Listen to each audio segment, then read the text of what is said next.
Welcome students, कक्षा 6 और 7 की गणित कार्य पुस्तिका में कार्यपत्रक नंबर 74 को यहाँ पर हल करने वाले हैं। बिंदु और रेखा की समझ विकसित कर पाना सीखेंगे। इससे पहले के सारे कार्यपत्रक अपलोड कर दिए गए हैं और यदि अभी तक आप चैनल पर पहली बार आए ज़रूर सब्सक्राइब करिए, साथ ही वीडियो को लाइक और अपने दोस्तों तक शेयर करिएगा और जो वीडियो अपलोड है उसको आप जाकर के प्ले लिस्ट में एक साथ भी देख सकते हैं। देखिए, वृत्त में दिए गए बिंदुओं के नाम आपको लिखने हैं। तो यहाँ पर देखिए, वृत्त के अंदर ये ए बिंदु है, ये एक्स बिंदु है, ये आर बिंदु है, पी बिंदु है, एस बिंदु है, टी बिंदु।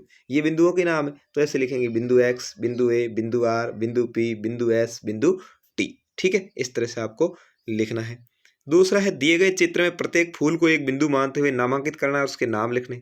वो आप अलग अलग लिख सकते हैं। जैसे मैंने लिखा बिंदु ए, बिंदु बी, बिंदु सी, इन तीनों को।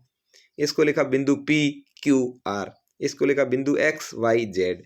आप अन्य अपने मर्जी से भी इनके नाम इंग्लिश ABCD के अनुसार लिख सकते हैं और इस तरह से आपको यहाँ पर इनको लिखना है। बहुत ही आसान काम है।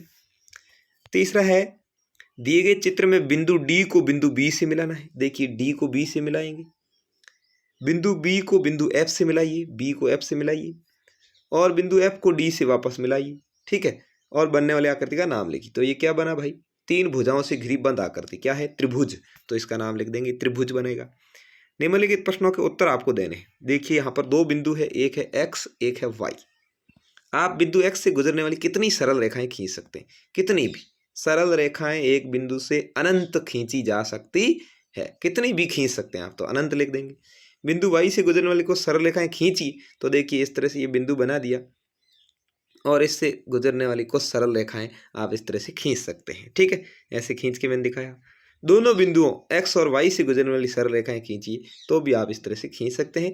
एक बिंदु से अनंत रेखाएं खींची जा सकती है। यदि कोई दो बिंदु है तो उससे केवल एक रेखा ही, इस तरह से दो बिंदु है तो एक रेखा ही खींची जा सकती है। ठीक है, जो दोनों बिंदुओं को टच करे। तो इस तरह से ये अलग अलग बिंदुओं का वाला काम भी बहुत ही अच्छा है और आप अच्छे से इसको कार्यपत्र को हल कर पाएंगे। धन्यवाद। जय हिंद।